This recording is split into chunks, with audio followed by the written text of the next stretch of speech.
With it being 10 o'clock, policy and governance, call to order, roll call. We have D3 and D2 represented, and then D1's represented. Entertain approval of the minutes from December 14th. Motion to approve minutes. Second. All those in favor say aye. Aye. Aye. Thank you.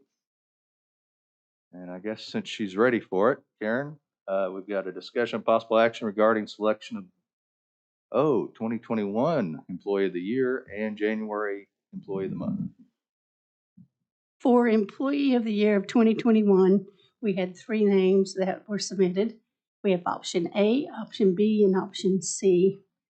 And it's up to you to choose which one you would prefer to have that title.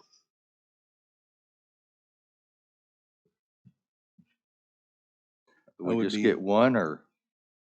I think we just get one for the. We only get one for Employee of the Year. Darn. Yeah, I think we got three good folks here.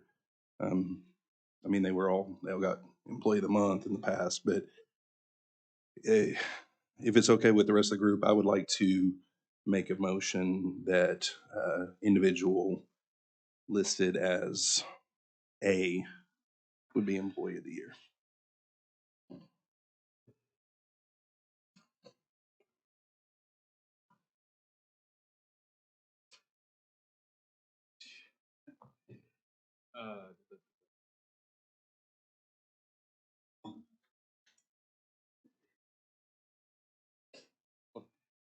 Obviously, I'm partial to all 3 of those. I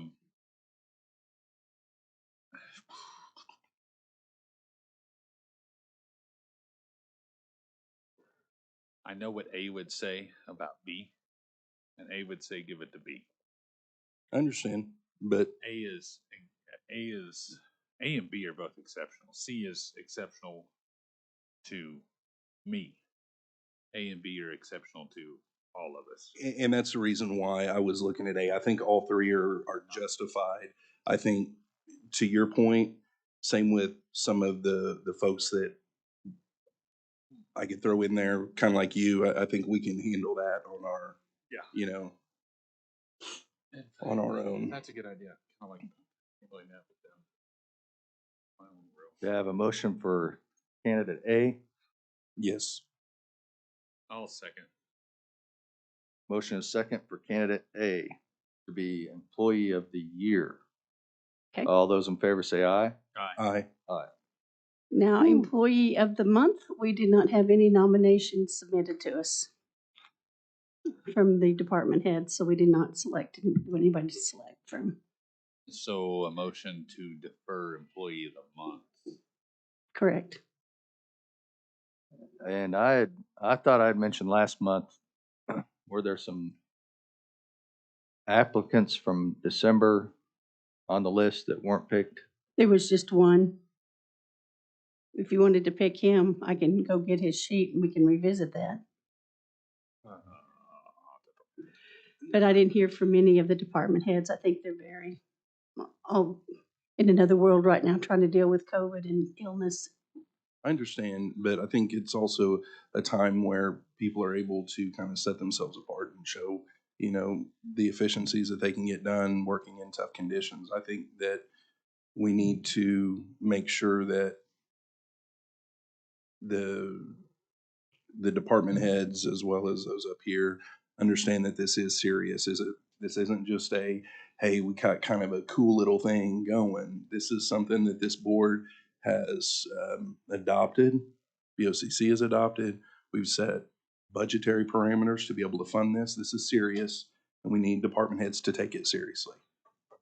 That's all I have to say about it. I have that one nominee from December if you would like to choose that for our Employee of the Month. Is there anything keeping us from nominating somebody ourselves? Because I don't think there is. I don't believe so, not the way it's written. I mean, if we chose to nominate somebody, which I'm apt to do, but then at the same time, I'm also apt to do that and send an email from this board to our directors, encouraging them strongly to make sure they submit. I know that Karen sent out an email. I saw it. So I know that they were notified. I do understand that they were, it is. We have 3 of them out with COVID actually right now. I think the way I worded it, either last meeting or the meeting before, but those that were up for Employee of the Month that did not attain it, we were happy to have them carry forward. So if there's a candidate from December, and forgive me for not remembering last year, 30 days ago. I can tell you it's an IT employee that was nominated for December and didn't get selected during that time. And that's the only one I have currently. I think if we bump this agenda item to the tail and allow you to get that applicant. Okay, I can do that. Okay, thank you. All right, we'll revisit that here shortly. Discussion, review, and possible action regarding update from the director. Jamie, welcome.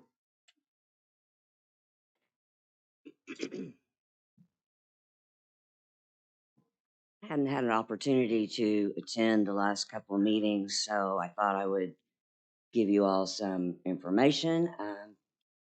I'm going to talk about the changes in the total average detention population, the increases in population that are housed for violent offenses, the number of law enforcement referrals, and what the top 2 are: referrals by gender and crime, what the average probation caseload is, talk about detention officer vacancies, how COVID-19 is affecting staffing, what we're doing with billing the Department of Corrections, and our annual employee survey results from 2021.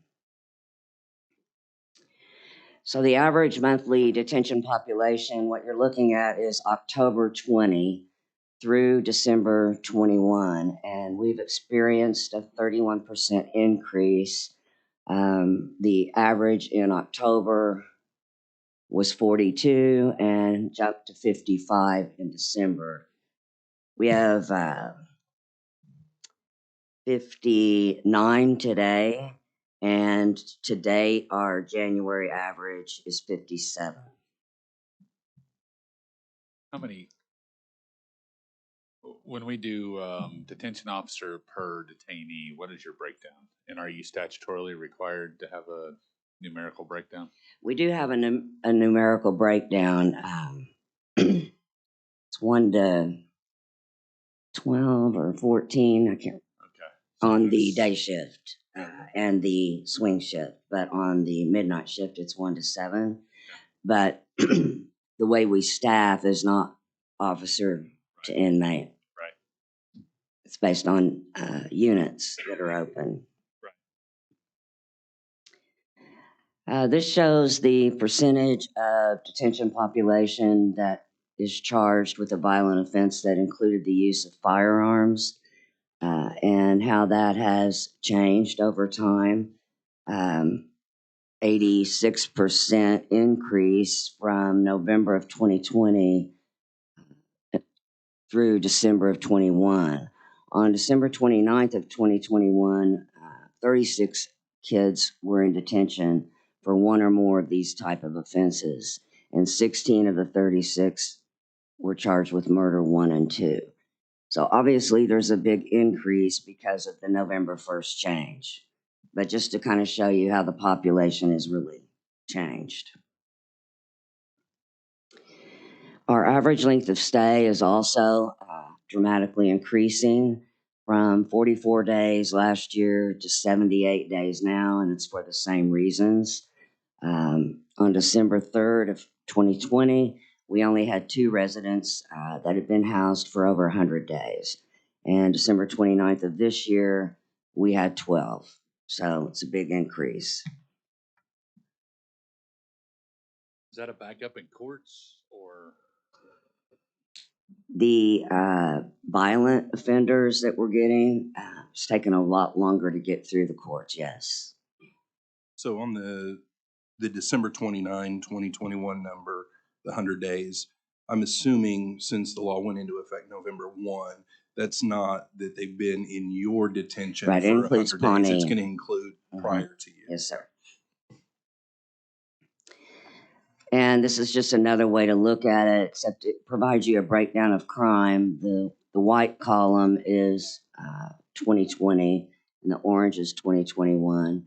And you can see that there's really not a significant change. You do see a drop in the unauthorized use of motor vehicle, and that could have just been that day, or it could be that they're graduating. Seriously. We do have our live scan fingerprinting machine, and the OSBI has trained and certified several of our staff, and we began doing our own fingerprinting on January 3rd. The intake and diversion referrals for the past year, we had 1,225 referrals, and even though we show a dramatic increase in violent population and days in detention, still 59% of those referrals are for crimes against property and persons. This shows the referrals by gender and crime classification. Really not much of a change since I've been involved in juvenile. It's always been significantly male. So right here we have 85% male and 15% female, and the majority are male felony referrals.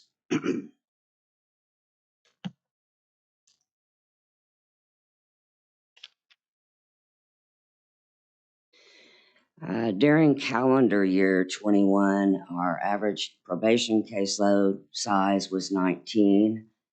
We had 194 active cases on November 30th of 21.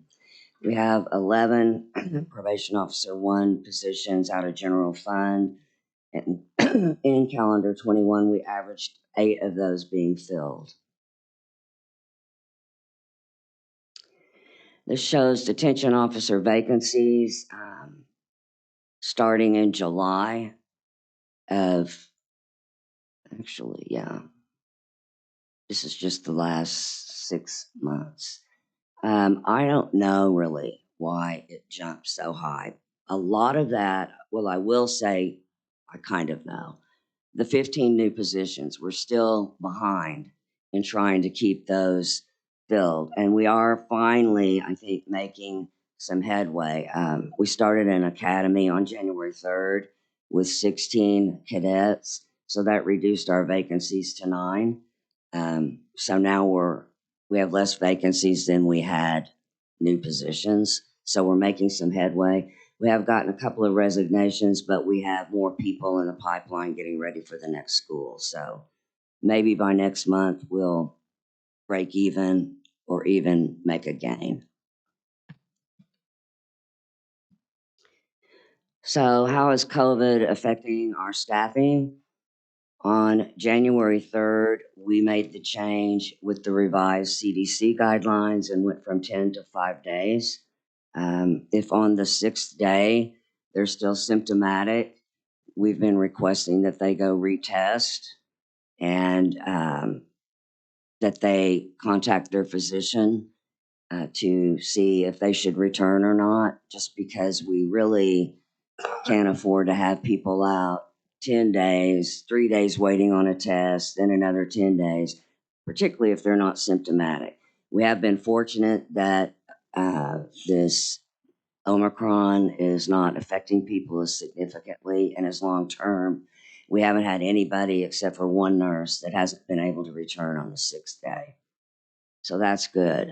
January 5th was our highest day of single day. We had 19 employees out. And today, actually, that changed before I got here. It's actually 10 employees out. We added a detention officer. And just to give you a perspective, for us, this really kind of started right before Thanksgiving. We had a total of 32 employees. We have had a total of 32 employees positive and out with COVID, with quarantines anywhere from 5 to 10 days. How many total employees do you have? I don't know how many we have on payroll right now. Probably about 135, maybe 140 with this new class. But that's a guess. I don't have that number. This shows you our billing to the Department of Corrections due to jail backup. And so you can see that we've billed for 111 days, and that covers actually 5 different offenders. They have paid us 972, and they owe us the balance. So they're spending just right now. We don't have a lot of data, but what we have right now shows a 22-day average waiting to be taken to DOC. And these are people that so far they've received anywhere from 8 to 20 years. So it's pretty significant. We're doing our best to still keep them separated. We have had our detention facility on quarantine and only getting kids out for showers and an hour rec. And that's about all we can manage because we're trying to get them out about 3 or 4 at a time to reduce exposure. So it's not been a big issue in terms of separation and the numbers in our population right now. So you said there was 8 of them that are post adjudication, or did I get that wrong? Yeah, we've had 5. Okay. So you got 5 that you're charging DOC for. So if they're going into DOC custody, they're considered an adult at that point. Yes. Is Normally, there something in that law that would? Normally we would refrain have you from taking them transported over? them to the county. Right. They can't go there. However, we did ask for a legal opinion, and we were told that we have the ability to do either. If the judge says that they can stay, they can stay. So since that's our only option, that's what we're doing. Perhaps That's in the future, because- if there is a new jail, Is that and because of the judicial order that they have to stay with you? no, That Elliot did? no, they've interpreted the statute Right. that we can keep them because there's no other place to put them. Well, that's what I'm trying to get at. So if they're post adjudicated and they're considered an adult, they're going into DOC. Why aren't we putting them at the county jail? That's why I'm trying to reduce the burden on your staff of people that you're holding. Plus the transporting of the individuals, right? So if they're only coming from one spot versus having to make 2 spots, I mean, We don't think that we can put them in the county jail after what happened with the health department, and the county jail doesn't think that they can accept them. So we've kept them. okay. Okay. Interesting. We'll consider them adults, but we won't consider them adults. Yeah, we're kind of Okay. in a look. Okay. We're in a gray area. I got it. All right. So we ask a lot more questions than what I'm presenting, but these are just some of the key things that came out of our survey that I wanted to share with you. We do this every year in December, and we did it before the hero pay, and we did it before the increase notification, just in case you're wondering. So, do you receive personal satisfaction from doing a good job? 72% responded a 4 or a 5, most of the time or always. Do you enjoy coming to work? We have 49% yes, always, 28% on the fence, sometimes, which is probably a more honest answer, and 23% not usually or never. Jamie, can I ask a quick question related to these numbers? I think a minute ago you said you probably have somewhere around 140, and I think that's probably about right because I think you had somewhere around 135 before we added 15 to be at around 150. If you have 9 vacancies, you're around 141 somewhere in there. This is Are there just 39 respondents Yes. in these? Okay, so this is a very, very small percentage. Of Yes. And I don't know, one of the reasons may be that we had 25 vacancies in December of detention officers. That could have affected it. But this is our 4th year to do this, and we had probably 65% response the first year, and each year it's gone down. So I don't know. I was just making sure that these numbers out here that I was looking at, Right. I'm on the same Absolutely. page. It is a small group. I mean, 40 of 145, 144, I mean, your margin of error is still gonna be pretty low, so you're pretty good. Even with return rate, you're still, statistically, it'll be pretty close. I told you what us You econ always guys want to say try about and get a statistics, right? 50% participation rate, and we are below that. So thank you for pointing that out, Mr. Compton. That was not my intent. My intent was I to know. make sure that I was understanding these numbers. Absolutely. Okay, so do you see yourself working here 1 year from now? And 68% responded yes, always, and 24% sometimes. Even though it is a small sample group, that really has changed for the better over the past 4 years. Does your supervisor treat you respectfully? 74%, 4 or 5. Do you feel you can discuss concerns with your supervisor without fear of retaliation? 62% responded 4 or 5, 26% responded no. We do have these responses broken down by job classification, shift, supervisor. So we will be able to dive deeper into the no and nevers, which we plan to do. How's your working relationship with coworkers? 61% responded it's the best. What level of stress does your job place on you? 40% responded overwhelming, 42% responded in the middle.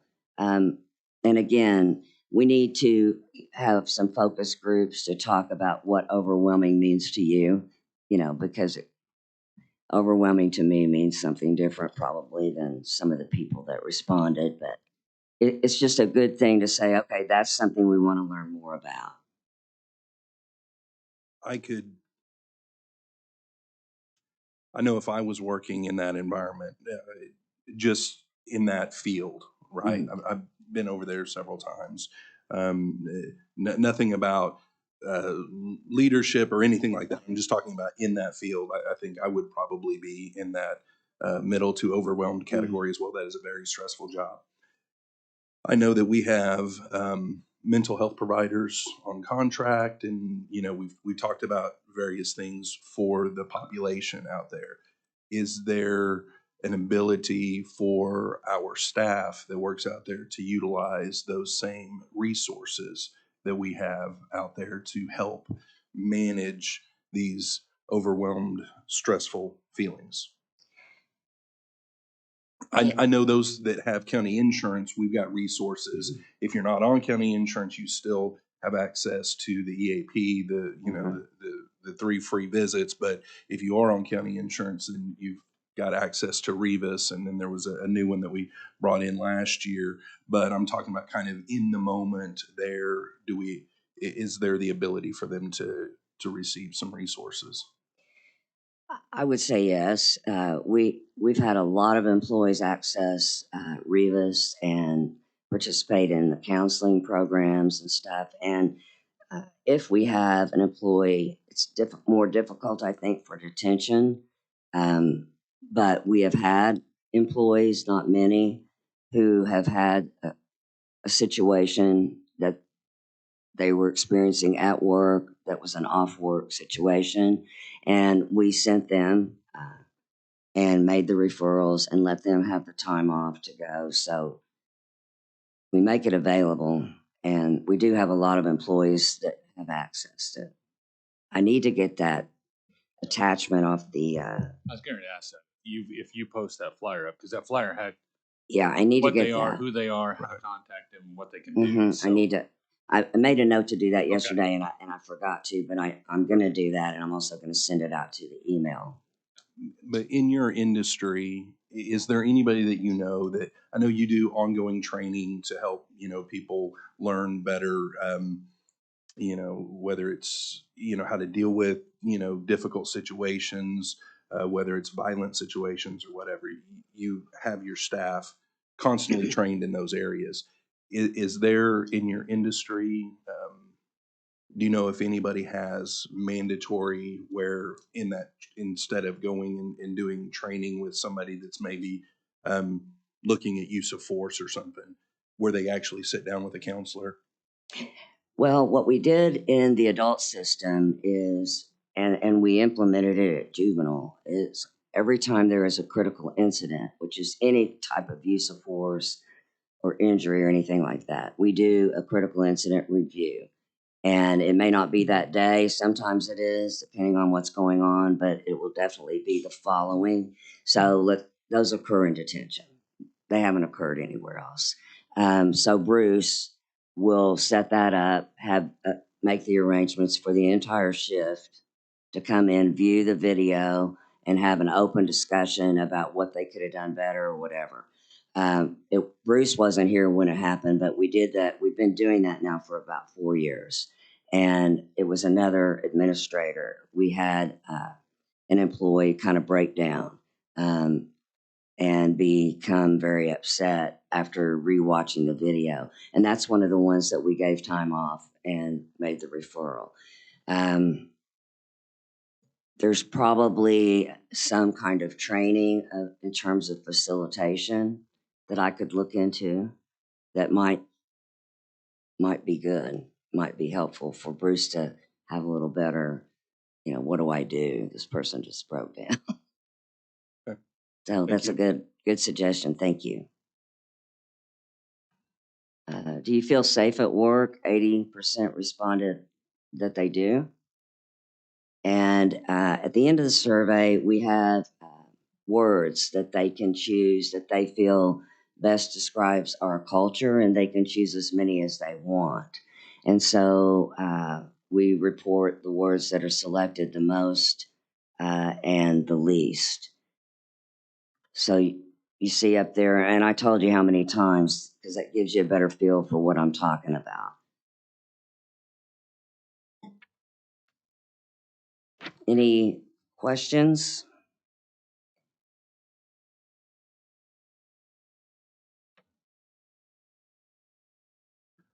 Move to receive the report? Well, the document first and then the presentation. it was attached. I don't think you need to receive it. Was it attached? But I'll second your motion to receive report. No, if it was attached, I just didn't see. No.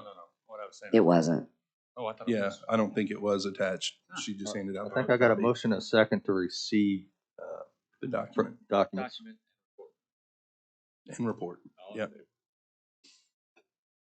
All those in favor say aye. Aye. Aye. Thank you. Well, Thanks, thank you. Jamie.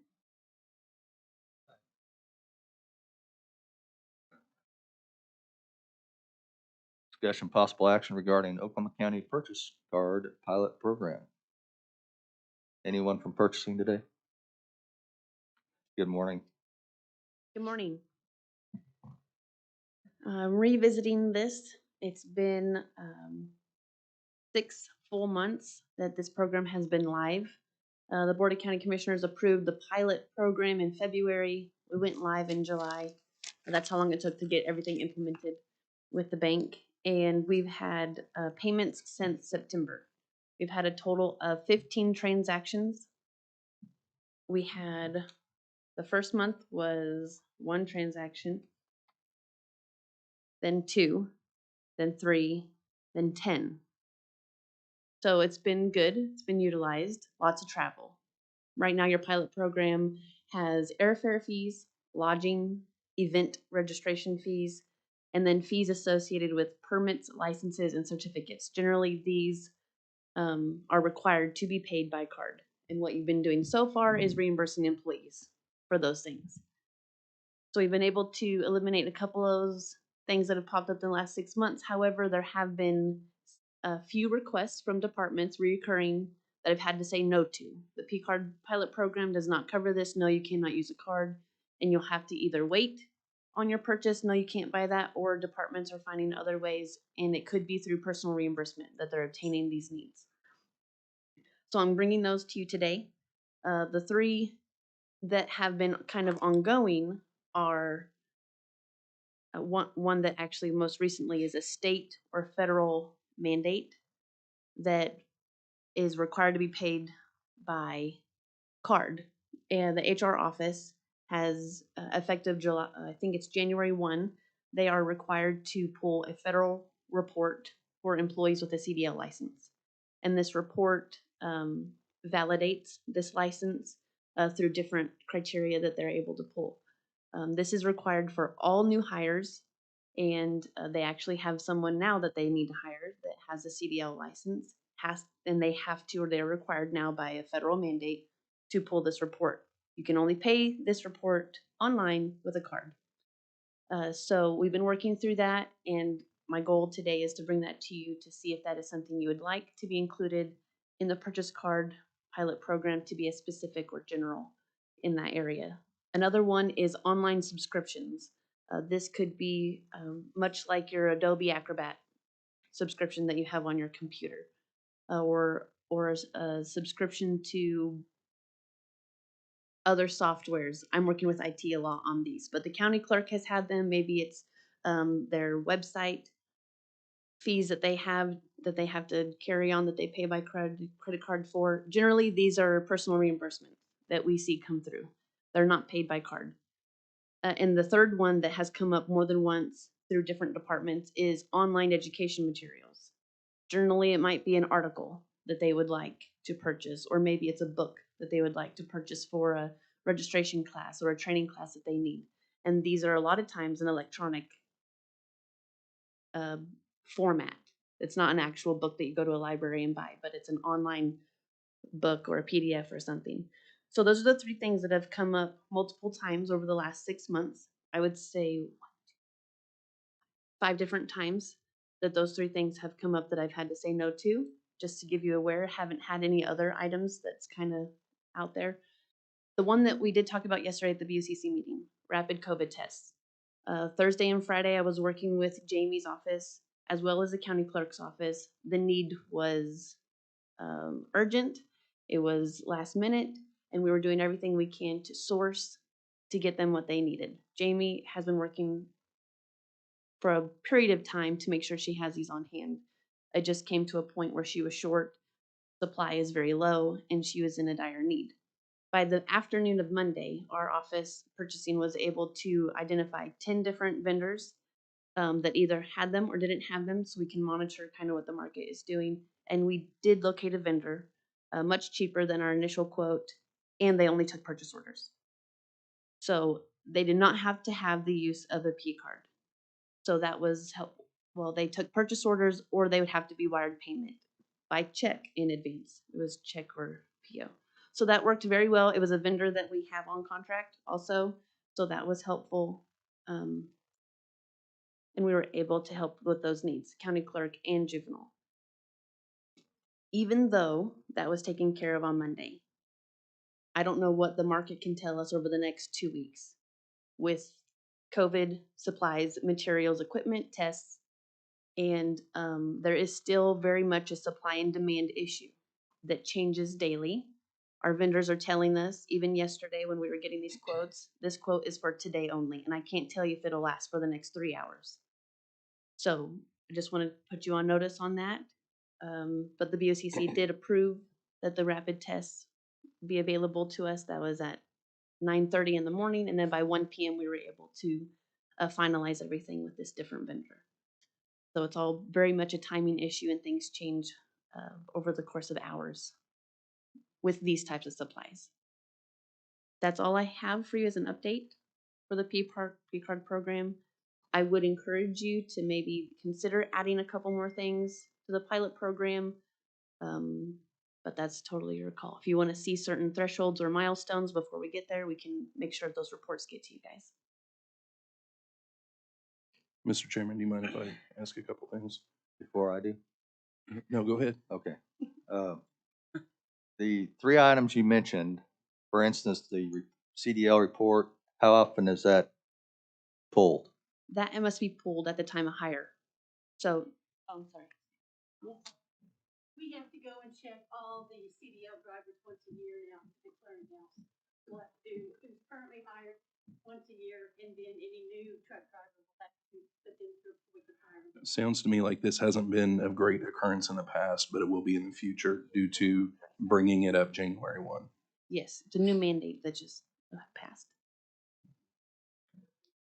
That is specific to just CDL licenses. I'm not sure of other mandates. I can tell you that I've been working closely with social services with their pharmacy.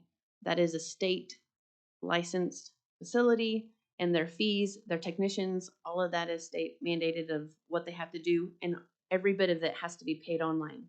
So anything that we are doing with the state of Oklahoma, they have switched to business using P cards and online payment as well. That's kind of why I thought I ordered it to say state or federal mandates.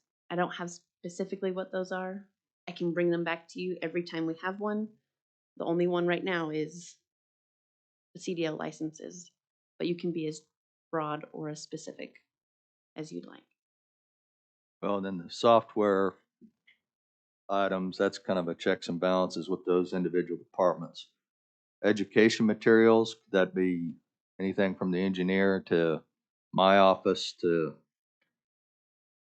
The sheriff's office needed training materials to go to an event just this week, and we weren't able to use the P card for that. They were found a different way to obtain those. Who approves that?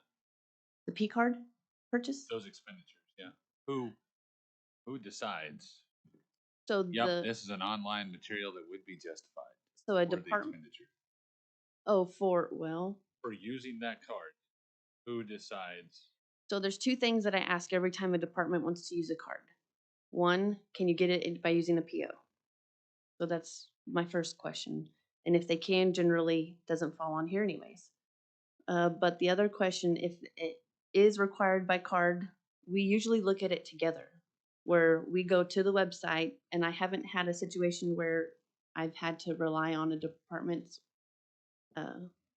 word on it. We've been working together very closely to see that by the time they get to this payment part to obtain the material, it asks for a credit card. Yeah. I'm not sure if that satisfies what you're looking for. Well, I trust you explicitly, so But it sounds to me like it's you. it is. It is. fine. Departments have to come to me, But it's already not gone my through. staff either. I'm Yeah. the only one that's It's gone authorized. through several checks and balances before it gets to you. Right. Well, The department head has already approved it before it gets to me. and that gets to one of my questions was, and I don't know if you have a checklist that that offices have to fill out or whatever, but making sure that the PO process has been exhausted, looking for vendors that would go that route. I would think that this would kind of be the last option instead of the go-to option, right? The state and federal mandate, my biggest concern, well, one of my biggest concerns on the P card is getting into a situation like what the state got last year when they were buying PPE, buying masks, and they wound up purchasing from a vendor that wound up not shipping. And, I mean, that was a huge issue. When you're talking about state or federal mandates and you're pulling reports like that, I don't think the ability for us to be duped and frauded and not receive the goods that we're paying for is very minimal. So I don't think there's a whole lot of risk there. And if there's a requirement that we have to do that, we have to do it. That's the only way we can pay for it. And there's pretty low risk there about us not receiving what we're paying for. Right. I don't think that raises a whole lot of flags. On the online subscription, I know the county IT got into this situation with, I think it was GoDaddy years ago. We had an employee that was constantly putting on their credit card and not even wanting to be reimbursed and whatever. I think if we're dealing with legitimate online subscription services, you had mentioned Adobe, GoDaddy, these big companies that we know we are going to get when we order the software, we're going to get it. versus some fly-by-night that we don't know. I think there's a little bit of a difference there, because are we really going to get what we're paying for the other way? Because when we use the P card, the money's gone. Correct. Whereas if we do a PO and we never receive the merchandise, the money never leaves the county. It's different here, and that's Right. kind of my concern. But like Adobe, GoDaddy, these types of companies, I don't think there's a whole lot of red flags on that. And on the online education materials, I think if it's a download like a PDF where you're going to get the documents immediately, and that department has the money to pay for it, and they deem that it's necessary for them to do their job, I don't have as many issues as I would maybe if you were actually talking about physical books being shipped, because then are we actually going to receive those? Sure. There's a lot of, I have a lot of dependency on the departments to go through their checks and balances and what's allowable and what is required to do the job XYZ. That's on any purchase order that comes from my office in general. So for P cards, there is an extra step when it comes to actually making the transaction, which I have to be present and a part of for that transaction to occur because I actually hold the card. So I'm definitely a part of every transaction. But even then, I would trust, for instance, the engineering department to tell me, yes, I need this article. This is when I'm going to get it. If there was something I could formulate, whether it be a checklist or making these allowable purchases much more specific to make you more comfortable, then we can work on that. I don't know what. Well, to How to- Miles's point earlier about trusting Chantel being in this process, I completely agree, and I think that was part of the reason why it just kind of sailed through. And while I don't have necessarily a whole lot of issues with these three items, as I just mentioned, moving forward, I think the issue might get that as we have more transactions that are contemplated being ran through this process, it's going to be more of a burden on Chantel. And eventually, are we going to get to a tipping point to where you can't handle all of this stuff running directly through you? Then, some of our safeguards, our backstop that we have there, could potentially be compromised down the road, just because you have a lot of stuff that you had to do prior to the P card pilot program. Now you got that on top, and if we, Sure. when it expands so far, it's going to be difficult for you to handle all of it. I don't necessarily think, based on your numbers with the travel, now travel may go up once we're out of COVID, right? But those numbers, plus probably the minimal amount of times that you're going to need something for these three items, I don't think will stress you necessarily to the breaking point. But Right. I think we need to keep that in mind as we're looking at potential items to expand the program further. You got to remember, some of this is being offloaded onto other departments and other elected officials. So as like the sheriff's department came in and requested the use of the P card, so any sheriff purchases are probably removed Chantel away from it at this point. So it's all going to be within that department, correct? Well, she's still involved, and she has to actually sign off on the purchase, though. Right. So Which is- I actually have the P card. The sheriff has something different called travel cards Okay. that they manage completely.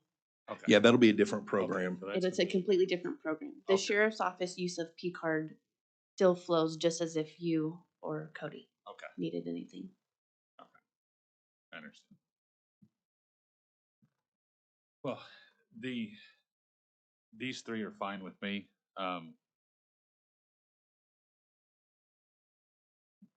The one thing that I have a concern with is her being able to timely respond to COVID-related expenditures, such as last week. Calling special meetings, emergency meetings, getting everybody here, getting approval for this, signature for that. By the way, price just increased 30% because availability went down, or availability is now gone because she wasn't authorized to make that expenditure. what is everybody's temperature when it comes to authorizing Chantel with COVID-related expenditures with an elected official signing off on that expenditure, either for that department. So if she was buying stuff for District 3, she would have to have me or Commissioner Kevin Calvi sign off on it. If she was buying stuff for BOCC, chairman. If she was buying stuff for sheriff, the sheriff would have to sign it, or Anderson, so on and so forth. When it comes to COVID-related expense, timing is of the essence for not only the deliverable, but also for the money, how much it's going to cost. Thoughts? That process needs to be developed, in my opinion. That seems very similar to our personal reimbursement guidelines that we do now. Employees that want to be reimbursed for something, we require a memo or a justification signed by their department head elected official. Yeah. Generally, the BOCC departments have no problem going to their chairman to get that signed. I think you all probably have seen a couple of those, but yeah. We don't get personal reimbursements a lot. They're not a daily thing, but there is a process. Yeah. I don't know if we want to have a specific exceptions to the program and what that looks like. I think that's kind of what you're asking.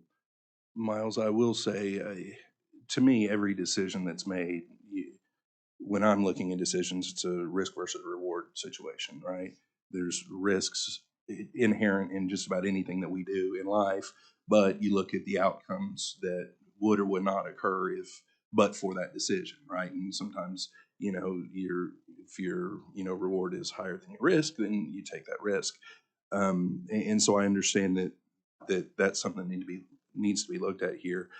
I do think, though, looking back at 2020, we were able to manage getting our PPE supplies through the efforts of Mr. Barnes and Keith, helped on that and stuff. My concern is just, I don't want money. I'm sorry. We gave them a pot of money to do that, and that's Right. So that's the difference that we have right now. We don't necessarily have that pot of money with those individuals to pull that trigger. So that's where this would come in, and we would, if we were able to reimburse ourselves for those actions, we have that pot of money that we can possibly come after. But as it sits right now, we have not taken steps. The board has not taken steps. The budget board hasn't taken steps to place money within those individuals to make those emergency purchases as they come up. So that's what I'm trying to do, is fill that hole to where we're at right now. But now, I think if they we want to do could that later, then and remove this process by going over that and placing money with either Barnes or with Keith or whomever again. That's absolutely. To me, I think though and I get exactly what you're saying. I didn't think about it from that viewpoint.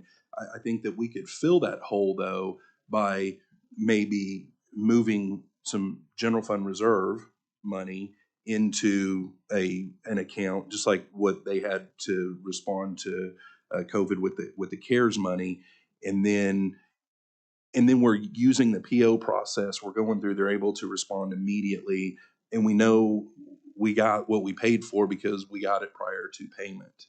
By just using the card, I don't want us to get into a situation like the state and others got into in 2020, where they paid for stuff because it was in a very volatile situation where you have lots of individuals moving into markets that they had never been in before. Now all of a sudden I'm a mask distributor, and I never was before. And I say I've got 40 million masks ready to be shipped, and I've got 2 in my closet, right? I mean that it's kind of an extreme example, but that basically happened in 2020.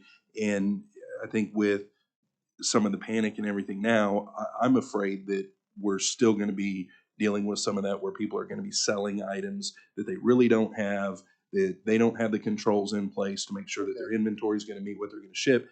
I think if we move money into Barnes or whoever to be able to make those emergency purchases, I think that's a great idea.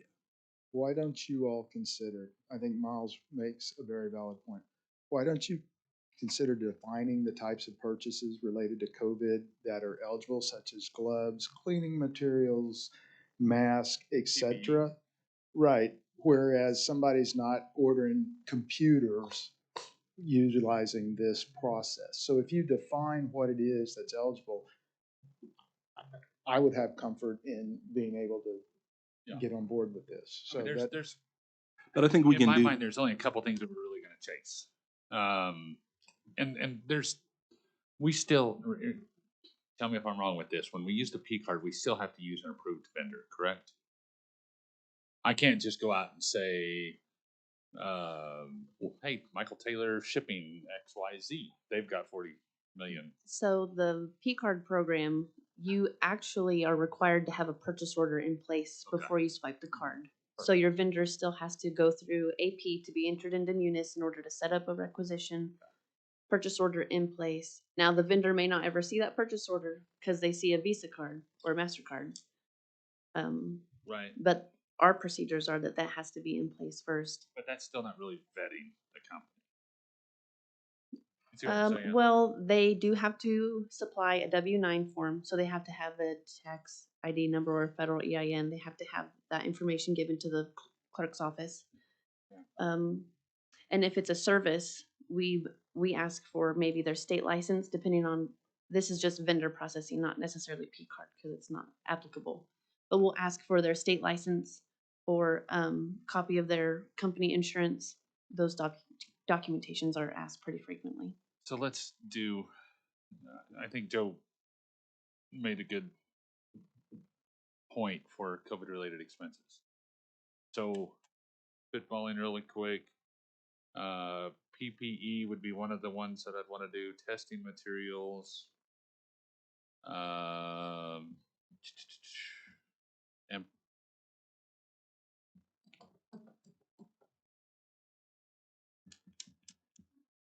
I'm hesitant to do the cleaning materials, and in fact, I won't. So PPE and testing, as far as COVID-related expenses, being able to use the P card, do you see that as an issue? Or would that? So essentially, all I'm doing, besides adding what they added yesterday for the one time, would be to make that testing and those PPE materials, which is going to be gloves, Coveralls, anything that hairnets, falls under the PPE masks. category when it comes to COVID, which is a large gamut. Those things would be, you would just have the ability to go out and do that on an as needed basis. Right. I have a, can I pass this out to you guys? I think the one thing we have to understand though is if we order 30,000 masks via the P card, we're going to pay for it. And if that vendor doesn't send them to us, We have Rod Hagee at the helm too. So a bit of wording that you can see on here a couple times is that this purchase is authorized, of which payment by card is required. So this kind of goes back to what you said, Cody. If they can order materials online through Amazon, Staples, Home Depot, Office Depot, which we are able to using our purchase orders, if those options are eliminated, then yes, P card, and we can add that wording to these specific items you're kind of requesting, of which when payment by card is required. So that kind of gives us a process that my office has to go through. And then of course I have on here the 3 items that we talked about, and we can reword those as you all have discussed. Yeah, so all I would do honestly with the way that you've got this is I would add item I and I would just put personal protection equipment, of which payment by card is required. So that's essentially all that would do. what did you say on I, Miles? I'm sorry. COVID related PPE, PPE, yeah. of which Payment by card card is required. So all the standard purchasing and everything is still there.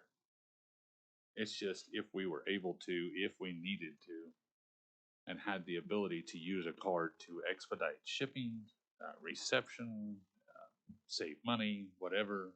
Yeah. And I don't envision. I mean, I certainly don't want to become the mass distribution point the same way that we did before. I'm thinking more like for Jamie's people, Mhm. for anybody that are going to be in these tight spaces with large amounts of people. We do know that Omicron is more contagious, but Yeah, I agree. There's strong validity to doing it. BOCC approved it yesterday unanimously.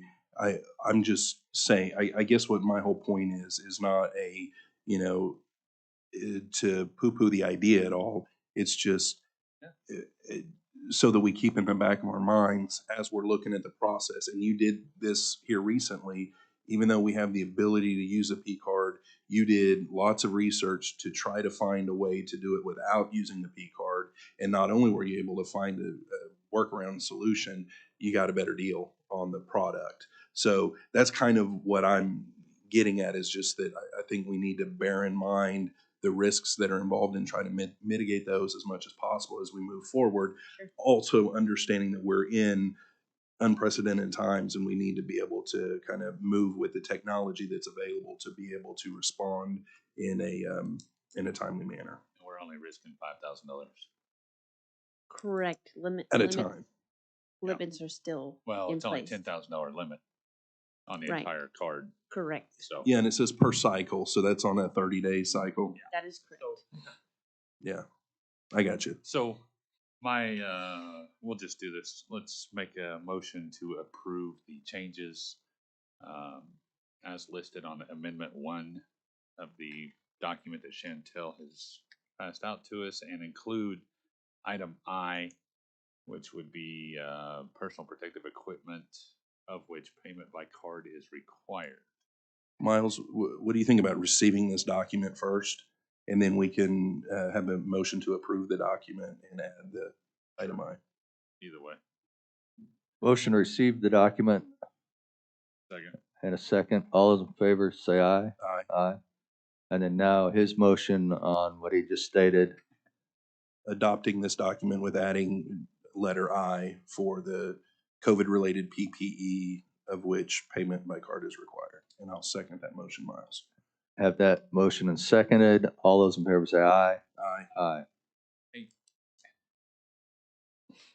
underneath what would now be I, there's a little statement here. Any exception to this policy must be approved by the blank.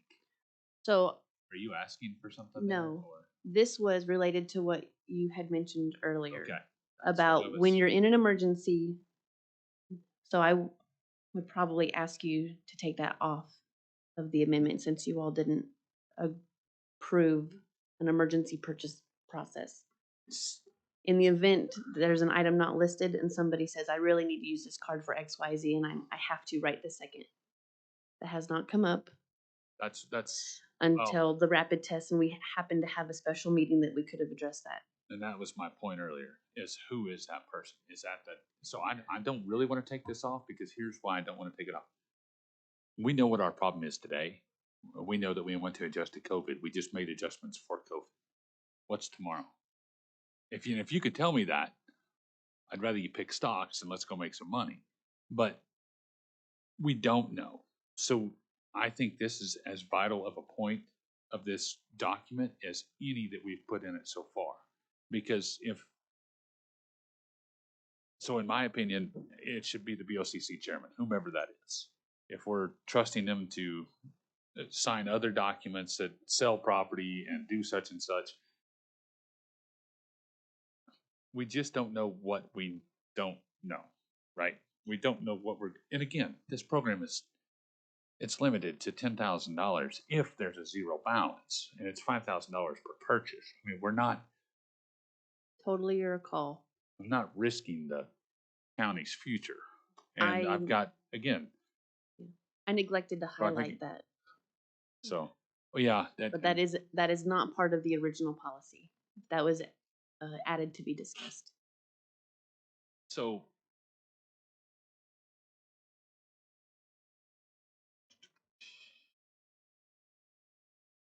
on the document that we just approved and accepted, I would make the motion that any exception to this policy must be approved Well, let's think about that for a second. Meetings.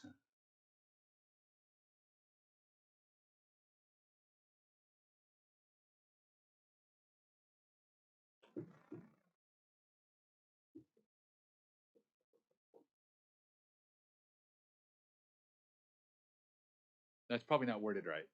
Any No, exception to this policy must be approved by the chairman of the Board of County Commissioners. I don't think that that's Right. any emergency expenditure not approved by this policy may be approved by the chairman of the Board of County Commissioners. Something probably similar to that. Joe, have you seen this? You're my document yeah, no, that ripper shredder. what you're talking about, that's exactly what I was going to suggest, was adding language that would mention an emergency. Yeah. So in the But I would event put of it an under this emergency, an authorized. exception to this policy may be made by the chairman of the Board of County I'd Commissioners. probably just make it a completely separate item. So just re-enumerate the document and set that out to the side as its own item.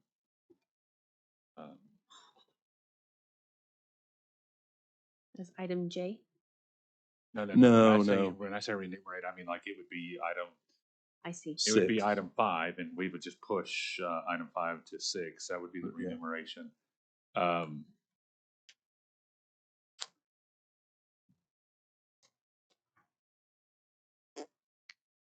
So let's do it this way. So re-enumeration of the amendment to item 5 stating that any emergency purchase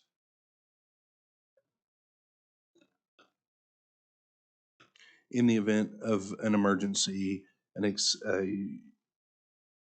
one-time exception to the purchases allowed shall be approved by the chairman of the Board of County Commissioners.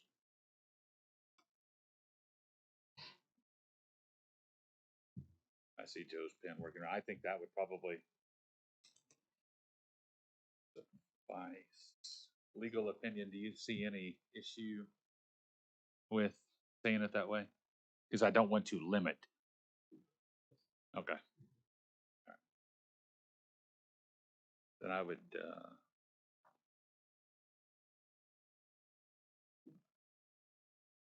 word the motion to say as such. All right, we have a motion that I mean, sounds like,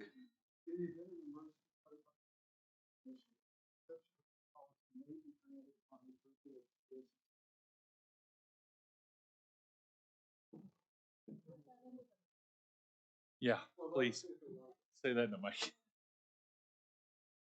Right. In the event of an emergency declared by the Board of County Commissioners, an exception to this policy may be granted upon the approval of the BOCC chairman. I think that You're calling that, for an emergency declaration of. yeah, and so that's going to take another step. I think what Miles is wanting to do is not have to rely on the board coming But it's not an together. emergency if it's not declared, right? You're talking something different. Well, An emergency is a specific statutory declaration, Okay. right? I in mean, the event exigent circumstances exist. I know. But that doesn't fix the problem.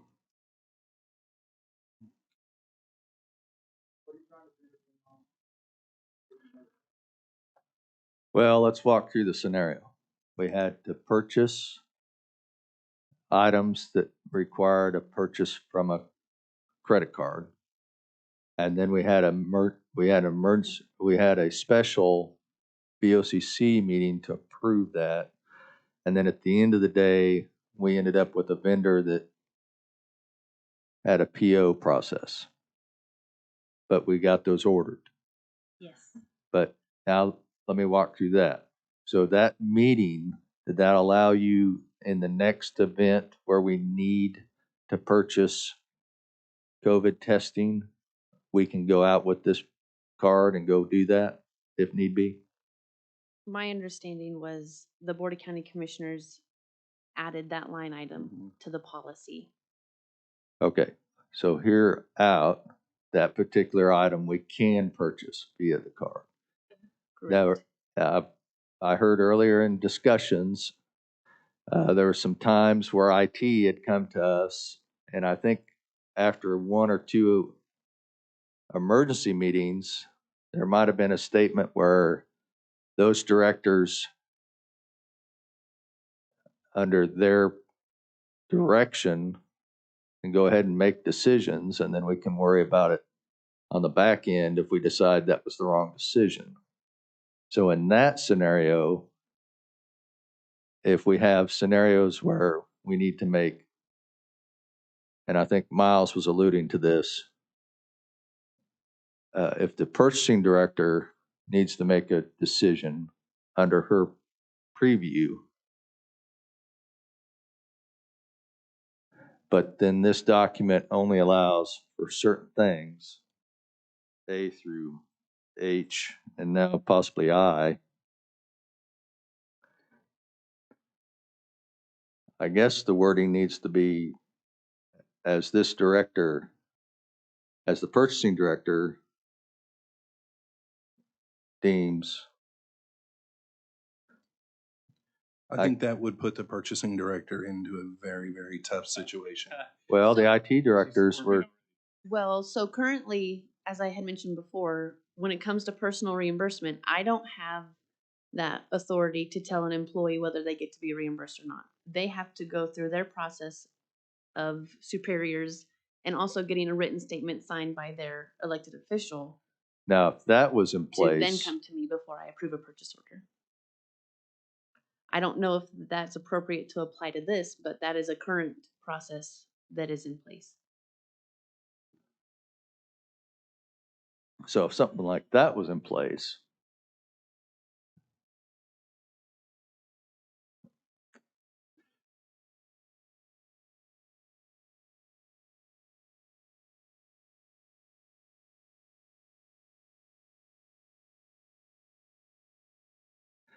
because at that point, chasing down a memo from an elected official might just take as long as calling a special meeting anyway. Well, an emergency. Many, the occurrence that happened just last week, Jamie herself reached out to me over the urgent situation. Yeah, and I think it was urgent, but it wasn't an emergency. And I think that's kind of to Joe's point, and that's where I think Miles is talking about not necessarily the building's on fire or, you know, something that fits the loss of life category of emergency, but something that needs to be acted on now because we have to make this purchase to be able to respond to something. And if we wait, the availability is going to be diminished or the price is going to be way higher, that we want to have the ability for someone to approve a one-time exception. And I think one time would, I think, need to be part of that language if we did it, and not just an exception. But the thought is, what I'm hearing from Miles is there a way to word something on this document that somebody, if we roll back time to last week, when Jamie came to you and you guys were looking at the numbers and we need to make this purchase, is there a way that we could put something in this document so that somebody, whether it's you or the chairman's office, could authorize that purchase ahead of having to wait over the weekend and for a special meeting on Monday? Is that a fair? Yep. So, yeah, I agree. It wasn't an emergency necessarily, but it didn't require a declaration. You appear to be headed down the road of an exception here, an exception there. Yeah. Why would we even have a list of what we can do other than what's allowable under the program established in state statute at this point? It almost sounds like we're suggesting that we remove the. Well, that's what I'm, statement that's off what of I'm, here and I move might be forward. misunderstanding, but that appears to be, we're doctoring this up so and allowing for this and allowing for that we're about to the point of, we're gonna be in a full-blown program anyway. So that's what I was getting to pull up was the statutory listings of the program. So, as to the statutory restrictions of the program, what are those? Anything the county is authorized to purchase. And if the vendor takes payment by card. Secondarily, At or below $5,000. Correct. Those thresholds do not change. Are you willing, are you able, do you think you have a grasp of this program to remove the pilot status and let's go full blown and move forward? From the response I received from departments is different now than it was when we didn't have P cards at all. Departments are comfortable with their business with vendors using purchase orders. I would feel comfortable moving forward. I do like the idea of process, which means if we're able to buy from vendors using the purchase order system, then we should. And using P cards as your secondary payment method, going through the process of verifying that, which is what we're doing now with the pilot program. Right. We could keep that in place. And Chantel is having to, correct me if I'm wrong, but you're tracking, you got a spreadsheet or whatever that's tracking these P card purchases. You're balancing to make sure that the invoices or the POs are tied to it, and then everything gets processed on the back end. I think if we open it up right now for everything, and yes, I understand people are creatures of habit and they've been doing it one way, but if they make that change and they say, "Oh, that was kind of easy," yeah, and then all of a sudden the floodgates could open, and I'm afraid, back to the statement that I made earlier, that you are going to be absolutely drowned in P card stuff. It could be So too much for you one can't- person. I would probably request. She can't. As it sits right now, let me ask you this, the $10,000 limit, is that a limit set by us or statute? Is there a limit? Can that limit increase or The because here's what I 10,000 limit can, because that's your credit limit with the Right. bank. Now the expenditure limit of 5,000 at a time, it cannot change. okay, so That's as state it stands policy. right now, we have limited this program to only $10,000. So the first question when somebody comes to you would be, I've got one, you've got to stay under that $5,000 limit, but I've got a $5,000 expenditure I'd like to do. And you turn around and you say, well, I've got 7,000 on the books right now. That means you can't, Right. I can give you 3. Correct. So we're still capped at 10. So You are. That is per card, and because there's only one card, we're at 10. you're, Because you're at there's only 5 one per card. transaction. Yeah. But once we open this up, there'd be a card per department. Well, it depends. We could, Well, we can That's limit a- to how we open it up. That's Correct. And those have to be approved by the Board of County Commissioners. There's a form that has to be signed by them to approve a card holder. and right now, Miles, with needing to possibly purchase COVID testing materials, PPE, I wouldn't want to get into a situation where we open it up completely and people are making purchases that they could do another way, and then it's exhausting or getting close to exhausting the limit on this. And then Jamie comes back and I need another 300 tests, but we don't have the ability because we're getting close to the 10. So how about this? If we already added if we go ahead and take that language off on the any exception for now and let us go back to the table individually and look at what those requirements are, and we could discuss potentially broadening it at a future meeting. you could, yes, striking that language absolutely. That leaving those limits in place. Jamie, did you have a statement? The second sentence, real quick. Second sentence of item 4: authorized purchases under this program shall include and will not be limited to. 2 words opens it up. And will not. Takes all of it away. One thing that I would ask you to consider, when I presented the survey results, we talked about my definition of overwhelming could be different than yours. I think the same thing would go for it wasn't an emergency. It was an emergency because there's shipping time and I can't let kids out of their cells like I need to be doing until I know that I have the ability to test. And I was able to test staff before they came in the facility before. And that prevented several people from going on shift. I can't do that now. So to me, it was a health and safety emergency. Jamie, don't get me wrong.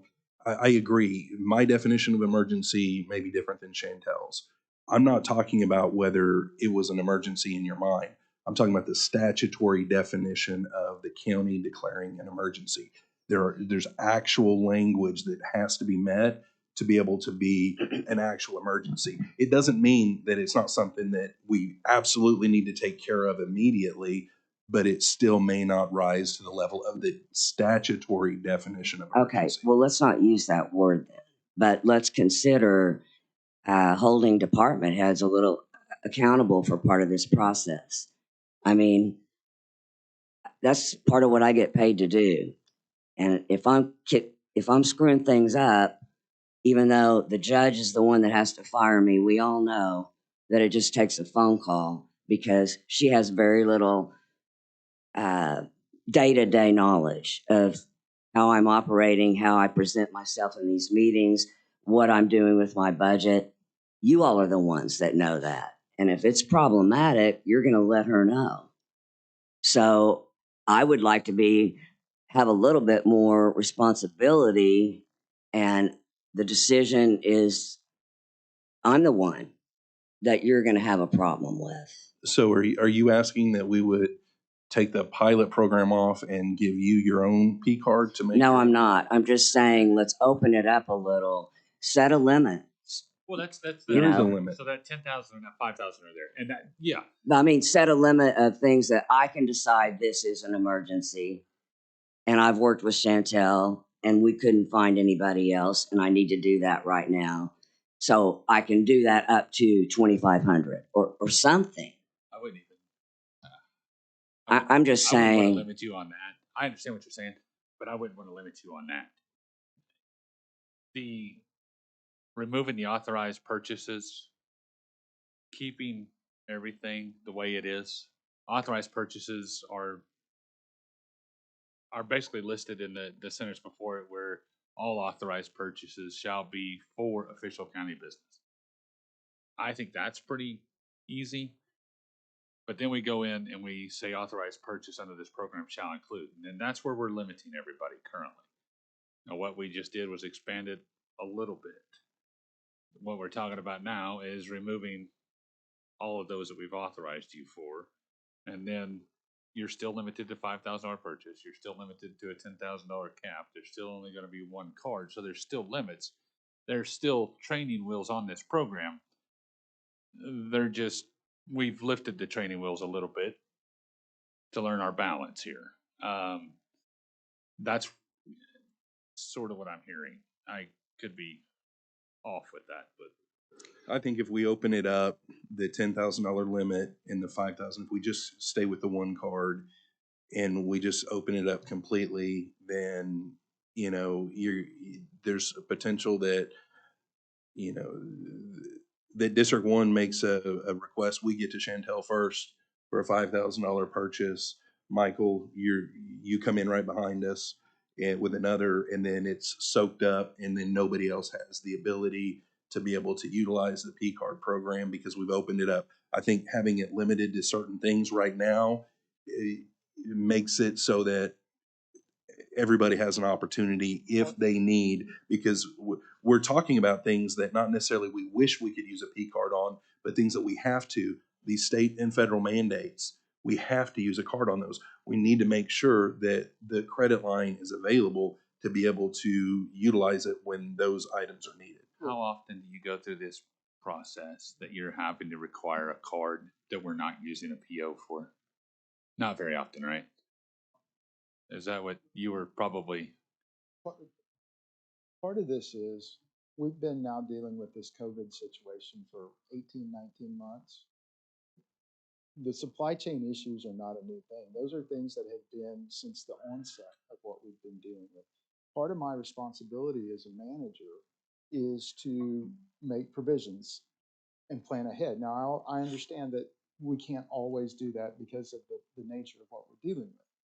But we should be able to manage getting most of this stuff through the normal procedures that Chantel's talked about, PO, if we're planning out far enough ahead, in my opinion.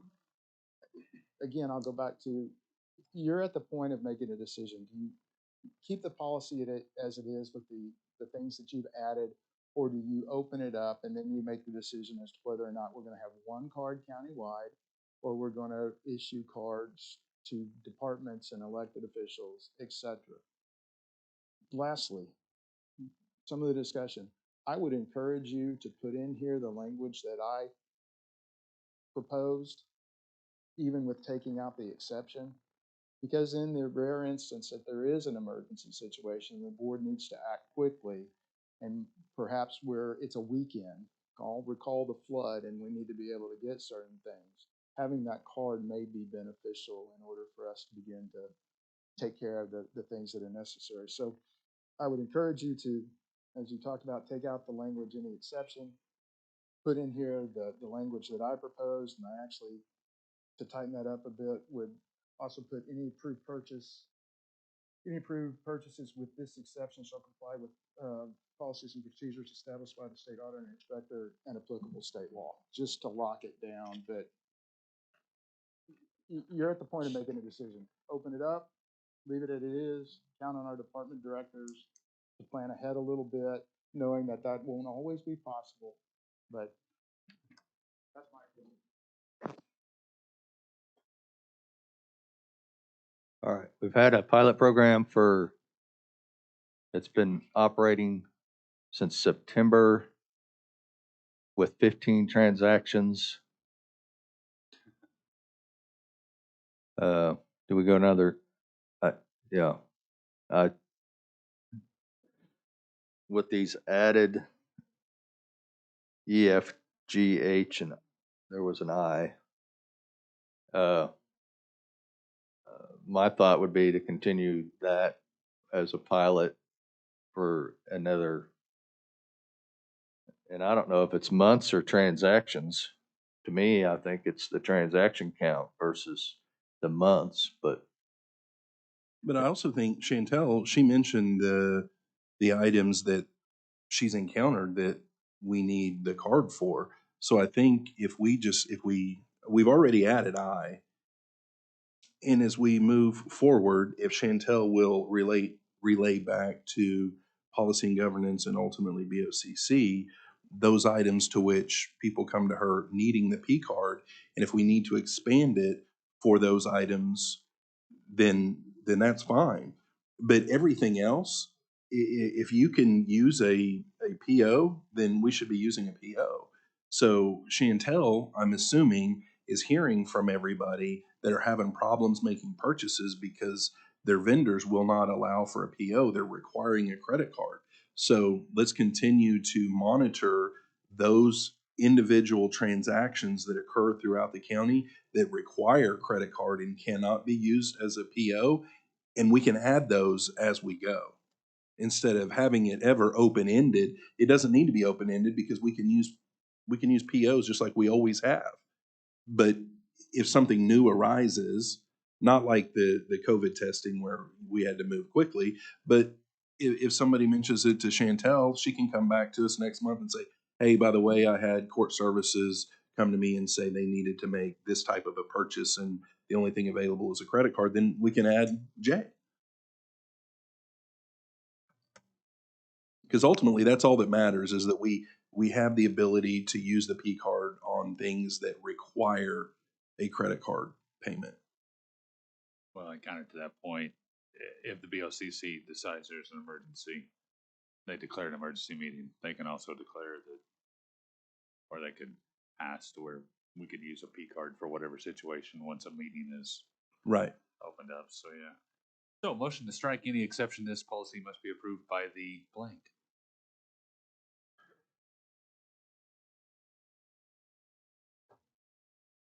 I'll second that. Motion and second to remove any exception to this policy must be approved by the blank. All those in favor say aye. Aye. Aye. All right. Motion to receive the vigorous debate and discussion and report. Second. Motion and second. All those in favor say aye. Chantel, this is a big undertaking for us. I appreciate it. Thank you. Yeah, thank you guys. And I'm sure you're communicating with departments and elected officials so that they inform you when they come up against purchasing issues. Absolutely. I can So- report on that back to policy and governance. Jody, your statements about emergency meetings and everything, that's, you kind of led me down that path about emergency meeting, and we can declare whatever we want to in an emergency meeting, so why do I need to memorialize it in a piece of paper that could limit us, right? Yeah, yeah. True. All right. Item 5, discussion possible action regarding the request to add 50,000 to Fund 3020-1260. Mr. Chairman, Grant contacted me this morning and would like to defer this to next month. He's sorry he couldn't be here, but he's at home sick. Are we concerned with having enough monies to purchase GPS? He was not. I asked him if he would like for me to report or do something with this individual item, that maybe we could do it before. He said no need. In fact, let me just pull it up. real So just quick. defer this item to next meeting? Yes, sir. Yeah. I'd spoken with him on Friday and Saturday and got the same information that Miles did. The big thing here is he wants to discuss some GPS processes as well. And I think we need to hear some of that information and have some discussion before we move forward on any recommendation to allocate additional resources.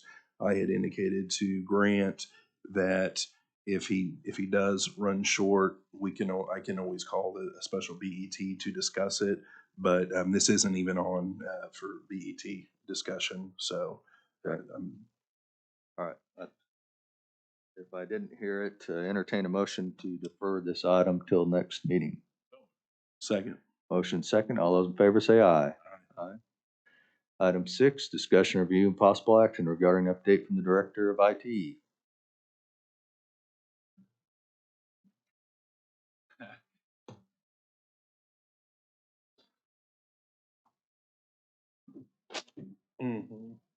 This one was enough to get Joe off the bench. Yes.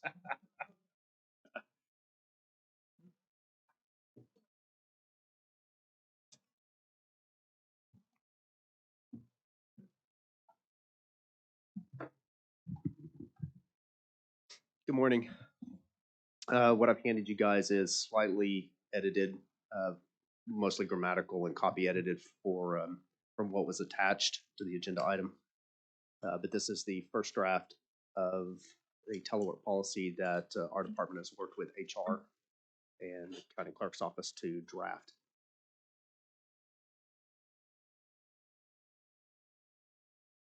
It was taken from or built from a little bit from the state's policy that we submitted last month or 2 months ago, from Tulsa County's recently adopted policy and from, I believe, the state auditor's office policy.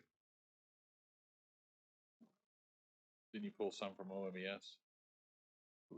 Yeah, the OMS was state. Okay. Yeah, that's the original one that, yeah. So we're happy to have you guys kind of read it and digest it. If you see anything that needs to immediately be struck, we can do that.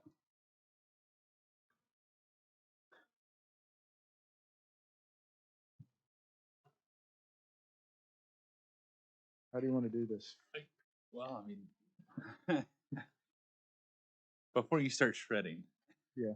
Karen, you were involved pretty intimately in this. Am I wrong with that? Okay. That's what I thought.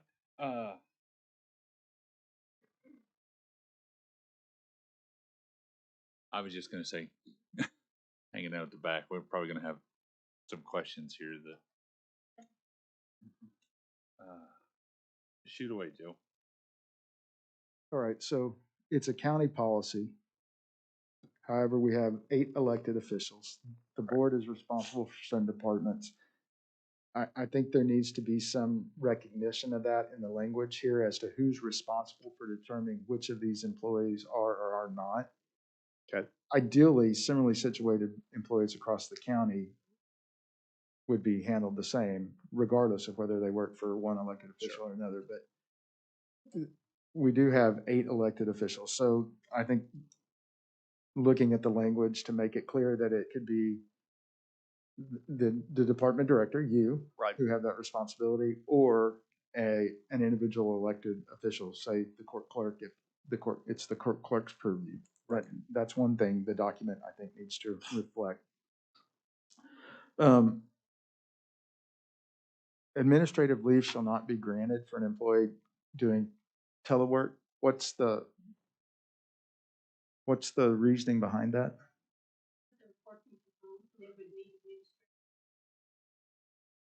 Okay, so a blanket statement saying administrative leave can be used for a variety of purposes, including pending the outcome of certain disciplinary actions. I think that needs to be tightened up. So where we have granted administrative leave because someone may be exposed, et cetera, need to take a look at that, in my opinion. Under policy, the 4th paragraph, employees responsible to remove work hazards in their home, and that gets back, and go ahead and I'll get back and address that checklist. And right, I need to know what my breakers are. I need that. Right. Come on. Right. Seriously? I'm going to have to provide a picture of my home workspace. What I'm getting from this document is, I believe we're making this more burdensome on the employee than we're even making it here in our own office spaces. In terms of, so we need to take a look at that, in my opinion. Okay. When we met with this the other day, we talked about picture taking. We pretty much discussed that people wouldn't want pictures taken unless there was somebody got hurt at home. Somebody got hurt at home and placed a workers' comp claim, we might need a picture of it. Okay. But as far as requiring a picture beforehand, no. The document as written currently So requires we a need to clarify picture. the language. Yes. Okay. Yeah. Dane, in that same paragraph, it says adequate protection of proprietary, customer, and confidential information, blah, blah, blah, blah, blah. Right? The employee is responsible for. Can we not take some of that onus off the employee by requiring, and perhaps it's the only way possible, but the use of VPN? My understanding of VPN is it's secure. It is secure. Yes. All right, so take a look at that if you Okay. would. All right. Okay. It's also not always needed, just to be clear. So. Right, and another thing is there's some, and I'm kind of skipping around on you. I apologize. No, that's fine. There's some language in here that talks about the use of personal devices, et cetera, and then we get into that whole Joe used his phone. Right. Bring your own. Sure. My preference would be for our employees that we just provide them with any equipment necessary. That's our preference as well. Okay. And that would include potentially, because we go in through talking about ergonomically correct chairs, desks, et cetera. Right. We provide those things here. I mean, Sure. right. Why an extra burden on me there? Right. As opposed to here. So Okay. take a look at that. It talks about that this eligibility for work from home will be included in job descriptions. I'm assuming that means we were going to have to go back and rewrite all of our job descriptions, provide updated. We would go in and review the job description to see if that position is eligible to work in telework. It would just be adding it to the current. Okay. Employees. Well, right, but it's just it's an extra step that we're going to take, because currently I don't believe any job, at least in District 1, probably include this language. So when you're making a policy that says they will, that means. Sure. Okay. Ours don't even reflect that. Then you get to employees' responsibilities and duties. Employees shall maintain confidential data, right? Familiarize themselves with and follow applicable laws, rules, regulations, policies. Are we going to provide those to the employees? What are they?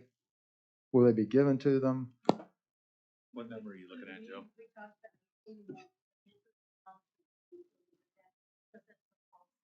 4 and 5, I think it is, Miles, on page 2, maybe.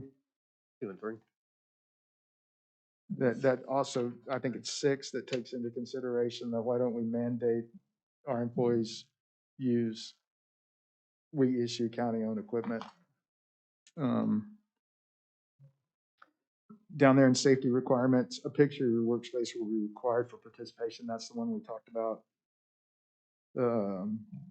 The employee safety checklist, employer safety policies, that gets to that list in the back that I have a lot of heartburn about. Stairs with 4 or more steps equipped with handrails, circuit breakers and fuses, electric panels, labels as to intended service. Circuit breakers clearly indicate they are open or in closed position. I mean, I just think maybe Yes, take a look, and I appreciate the effort. right. Well, there's gotta be a reason that's put in there, right? And if it's the state that's put it in there, and I know it's, Because the state did it, it's no, correct? no, Okay. no, I'm just saying that there are lawyers involved, and there's probably a reason that they asked for that put in. And To which I would secondarily ask, has the DA's office seen any of this yet? No. Okay. okay. Because there may be some of this that we can't do. And there's some language in there where the employee is indemnifying the county. I'd like to take a look at that. Right. Because I'm not a lawyer, but I have a little bit of concern on that. And then, the BOCC took some action yesterday, right? It was yesterday, Monday? To allow for telework. Obviously, we don't have this policy in place, and it may have been in here. I apologize, I can't remember. But much like with the policy they were just discussing, in the event of a declared emergency, we need to have some language in this that allows for department heads, elected officials, et cetera, to abandon some, all, or whatever, Right. in the event of a declared emergency. Okay. In my opinion, but I do appreciate the work. I know it's been long, hard, that we need something, but I want to make sure that what we have is, Sure. I can't account for them or others, but what I'm looking at, in my opinion, is fair and balanced. Okay. So, and I can get with y'all later about my concerns. Sure. Yeah. Hopefully. Fair and balanced. Okay. Is that a reference to? I love the Fox. Fox, News yeah, reference. yeah. I didn't realize I did. So, I wondered where I heard that. It's interesting coming out of. No. All right, so So you you better not go there. get all that wrapped up there Huh? in 33 days? Well, hold on a second. So you got, this policy is gonna be memorialized in the employee handbook. Is that what I'm envisioning, right? So any changes to the employee handbook are sent across the budget board, all elected officials. To answer that question, yes, we only have that one little aspect that we can, I mean, we could send this to BOCC tomorrow to implement for our BOCC departments. Now, that would not affect the other elected officials in the building until it went across something, the employee manual, which there's another whole committee for. If you'd like to go to that one, you want to talk about tearing something up. Not to say that we're closer than we were. Right. We still have a couple of hurdles. Sure. To get This is the through. first draft. This is light years ahead of where I thought we would be at this point. So make some of the change, make the changes that Joe. Okay. Let's get this to legal. Okay. So they can start weighing in. I mean, this is a pretty They big. they may or may not look at it since it's a policy, but That's true. It's Yeah. absolutely true. But there's also items in here that they probably will weigh in on. Like, you can't take pictures of somebody's home. You can't Right. tell them that they have to have a 100 amp breaker for their computer at home. There's probably things in here. Yes, it's a policy, but there's probably things in here that they'll tell us that we can't do. And Just unless I'm Right. mistaken, this policy is the result of a statutory allowance, correct, for telework? So there's some statutory authority granted that this would have to be in compliance with as well, so. good point. And if they tell us it's policy, but Sure. I would prefer them to look at it. Sure. Yeah. It would still be a policy they would have to defend. So, Anything you want to add? Nope. Any action? motion to receive, motion to receive document, Motion second to receive document. All those in favor say aye. Aye. receive report. Second? Motion second. All those in favor say aye. Aye. Thank you, sir. Okay. Thank you. Go forth and keep churning. Thanks, guys. I have no doubt that we'll get there. It's just when. Chantel wants back up here. Discussion and possible action regarding contract with consultant. The floor is yours. Motion to Recently, recess. recently the BOCC awarded to Accenture to provide the consultant management services for the ARPA funds. Commissioner Brian Mon called an initial meeting with the vendor last week to meet them, but also to request them to provide their template agreement, scope, what that would look like, get it to my office, so that way we can start the review process. And in exchange, I sent them what the agreement for services template that we use for our consultant agreements. I sent that template to them and indicated that those terms and conditions need to be looked at very closely, that the county would expect those terms and conditions. I have not received anything from the vendor. Also, at that meeting, there was discussion about the need to look at all possible funding, which the RFP clearly stated. So they were charged with making sure that was definitely part of what we're looking for, and also that trying to get this together as quickly as possible, shooting for the February 7th meeting. So as a result of that initial meeting, this item is placed before you all to, 1, update, and then 2, to discuss specific scope items that need to be presented to the vendor while the contract is being formulated. So that way it can get to BOCC for final approval.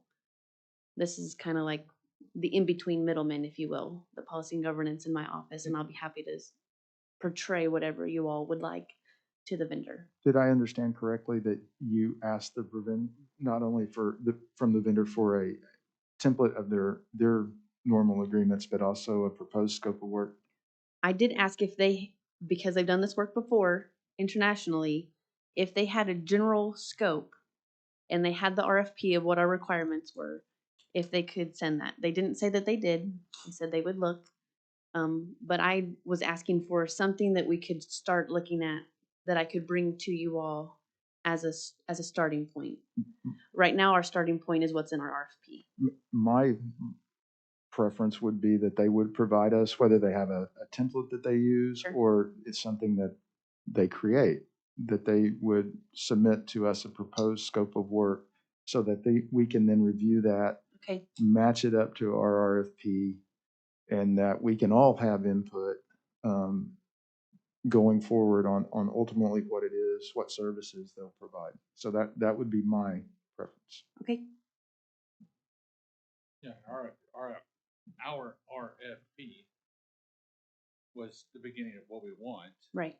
Well, not broken record, we don't know what we want because we don't know what's available. So we do know from the interview process of things that they're able to do. Because one of the things that Accenture sold me on was the ability to, and the connections and the knowledge to go out and apply for other funds to add to our ARPA funds. So That's something I would like to see memorialized in a contract, that they're willing to, and so on and so forth.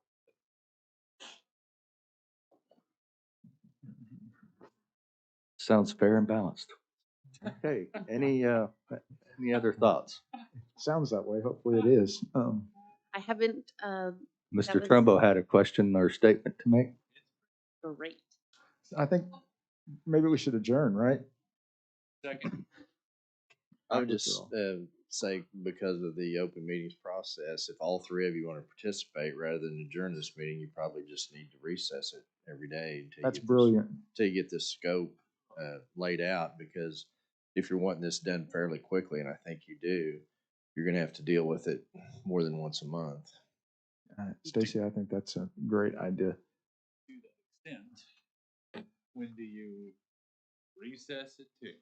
Well, I don't know. I'm just saying that Exactly. you're either going to have one person do it and you don't get to participate, or if you all want to participate, you're going to have to figure out a way to do a recess situation. Well, Recess to the call of the chair. yeah, I love that idea.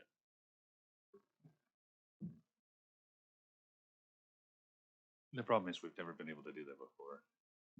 Only one time that I can recall. It was Um, during an emergency situation. Yes. So to that, I think adjourning this meeting and then Chantel working with Michael to put together a new meeting, and then working with Accenture on their availability for a schedule to develop something. And then what we would do with that schedule is we would just recess to that schedule every time, to where we had a date and a time that we could actually announce. The problem that we have right now is I could make a motion to recess for whenever, but we don't know when they're available. Does that make sense, gentlemen? I mean, we could declare a date and a time and ask them to be available, or make them be available if they want our money. I mean, I would prefer that we would just go ahead and recess this meeting until, say, Friday morning. That's 2.5 days. I can't do Friday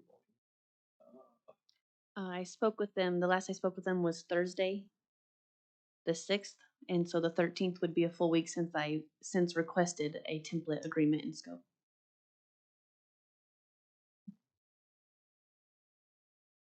Of course, I could always reach out to them today to see. I don't have a problem with calling a special. It's just a matter of, yeah, I guess at the point where you get contact with them, and if they feel comfortable with presenting something, and we create a meeting towards mid to end of next week. I think this type of a scenario, and not to utilize the word emergency, but it calls for, if it calls for a special, it calls for a special. If the vendors were to send me these documents I requested, would I be able to share that with you all Share them in. That's my issue. individually I don't want to get a without having to document. My preference would be to have the document prior to whenever we reconvene, or a special meeting Sure. that Michael's willing to call. So that's fine. We can do a special. I just want the documents with plenty of time to look them over. And When you send those, just make sure, send them individually. Sure. I mean, you can send them to all of us at the same time, but one person replies and Right. they reply all instead of reply singular. It just, for your safety and ours, please. Absolutely. okay, that's fine. Michael, call a special. Yeah. Oh, goody. All right. Any other items under 7? That chewed it up pretty good. Just alluding to lunchtime. All right. What action you want here? Receive report. Second. Motion second to receive report. All those in favor say aye. Aye. Any citizen participation?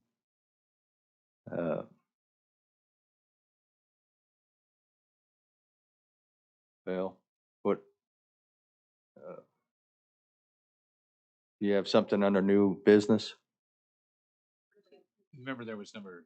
Oh, number I'm 2 was glad you the reminded me. employee I that think she went to get the information on. Employee of the month. Whew. I didn't know what that 2 meant. Oh, item 2. Whew. Man, I would have got in trouble.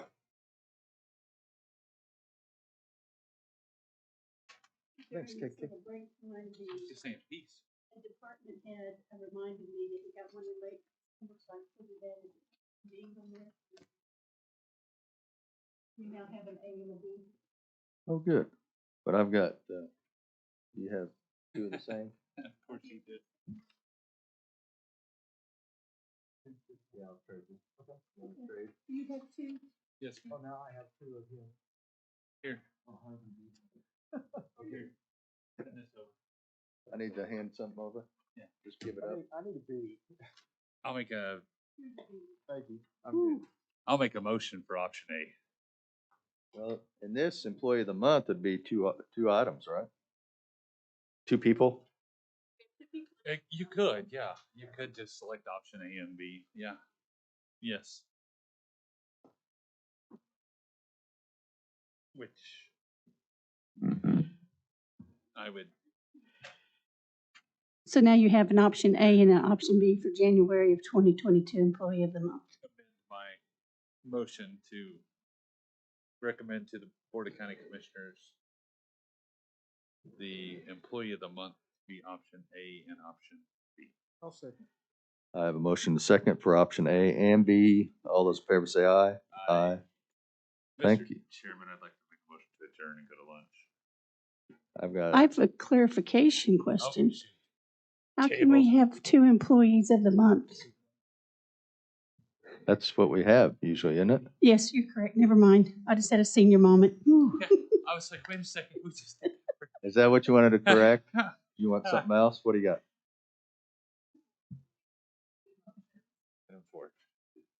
Uh,